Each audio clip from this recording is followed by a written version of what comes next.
राधे राधे दोस्तों, मेरे राधे राधे कहते ही आप समझ चुके होंगे कि मैं कहाँ पहुंच गई। जी हाँ, मैं पहुंच गई हूँ वृंदावन। तो मैं यहाँ जा रही हूँ बांके बिहारी जी के दर्शन करने।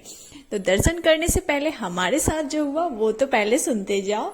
जैसे ही हम लोग वहां पहुंचे, मतलब मंदिर के जस्ट पास में, तो हुआ यूं कि मंकी आया और सबसे पहले मेरे छोटे बेटे के पीठ पे बैठा और बैठ के बड़े प्यार से उसके आंखों से चश्मा उतार लिया। मैंने उससे हंस के कहा, वो नहीं चाहता था तो काले चश्मे से भगवान जी के दर्शन करे। जब तू काला चश्मा लगाएगा तो भगवान जी दिखेंगे कैसे, बांके बिहारी जी दिखेंगे कैसे? तो उसके आंखों से निकल गए चश्मे। उसके बाद थोड़ा सा आगे बढ़ते के साथ ही मुझे पकड़ लिया टीका लगाने वाली लड़कियों ने, और मेरे बिना कुछ कहे फटाफट फटाफट मेरे पूरे मुंह पे टीका टीका टीका लगा दिया।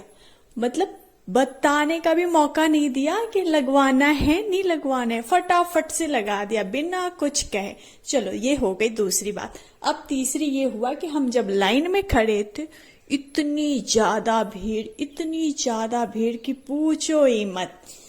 बहुत ही ज्यादा भीड़ थी और वहां पे सबके मुंह पे सिर्फ एक ही बात, राधे राधे राधे राधे। मैं ये सोच के हैरान थी कि हम तो जा रहे बांके बिहारी जी के दर्शन करने, लेकिन यहाँ सिर्फ राधे राधे राधे राधे। कान्हा जी को तो कोई कुछ कह ही नहीं रहा है। बाद में मुझे पता चला कान्हा जी को खुश करना है तो राधे राधे कहना पड़ेगा। तो यहाँ पे राधे राधे हो रहा था। और जैसे ही हम लोग वहां मंदिर के अंदर प्रवेश किए, मेरे साथ हुआ एक चमत्कार। हम सब लोग भीड़ में इकट्ठे दर्शन के लिए परेशान थे।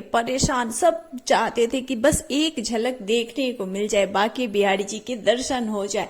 वहीं पे मैं भी लाइन में लगी हुई थी और अपनी बारी का इंतजार कर रही थी कि कब मुझे भी होंगे बांके बिहारी जी के दर्शन। वैसे वहां पे फोटो खींचना, वीडियोस बनाना बिल्कुल अलाउ नहीं है, लेकिन फिर भी मैं छुप छुपा के थोड़ा सा वीडियो बना ही ली।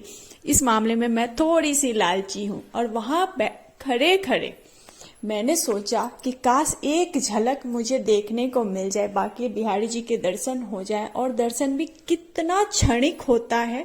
दर्शन तो मेरे भी हो गए, लेकिन इतना क्षणिक कि मैं बता नहीं सकती। वहां 2-2 मिनट में पर्दा लगा दे रहे थे, बार बार पर्दा हट रहा था, फिर वापस से पर्दा लग जा रहा था। और ऐसे ही करते हुए एक उछलता हुआ माला मेरे पास आके गिरा, मेरे कंधे पे। यकीन मानो दोस्तों, मुझे ऐसा लगा जैसे मुझे दुनिया का सबसे बड़ा खजाना मिल गया हो। मेरे आंखों में आंसू आ गए थे। मुझे ऐसा लग रहा था जैसे बांके बिहारी जी ने मुझे आशीर्वाद दे दिया हो और एक इशारा कर दिया हो कि तू फिक्र मत कर, सच की राह पे चल, मैं हूं तुम्हारे साथ। बस ऐसा लग रहा था जैसे मुझे अब दुनिया में कुछ चाहिए ही नहीं। ये एक इशारा सचमुच मेरे लिए बहुत ही ज्यादा कीमती था। ऐसा नहीं है कि ये प्रसाद सिर्फ मुझे ही मिला होगा, वहां हजारों लोग थे और हजारों लोग, एक मैं भी थी जिसे ये प्रसाद मिला। और ये प्रसाद मेरे लिए कितना अनमोल है ये मैं आप लोगों को शब्दों में नहीं बता सकती। और यहाँ पे बांके बिहारी जी के दर्शन करके हम लोग वापस प्रेम मंदिर को निकल गए, क्योंकि शाम के समय प्रेम मंदिर कहते हैं कि बहुत ही खूबसूरत दिखता है। तो यहाँ हम लोग निकल गए थे प्रेम मंदिर और मुझे बहुत अच्छा लगा। बांके बिहारी जी के दर्शन हुए, प्रसाद मिल गया और मुझे दुनिया की ऐसे लग रहा था जैसे सारी खुशी मिल गई हो। तो प्रेम से बोलो राधे राधे। जो कोई भी मेरी वीडियो देख रहा है उससे मैं एक अपना पर्सनल सजेशन देना चाहूंगी कि एक बार जरूर अपने लाइफ में वृंदावन जाएं। यकीनन आपको लगेगा कि हाँ, आप स्वर्ग में आ गए हैं। तो मिलते हैं नेक्स्ट वीडियो में। राधे राधे।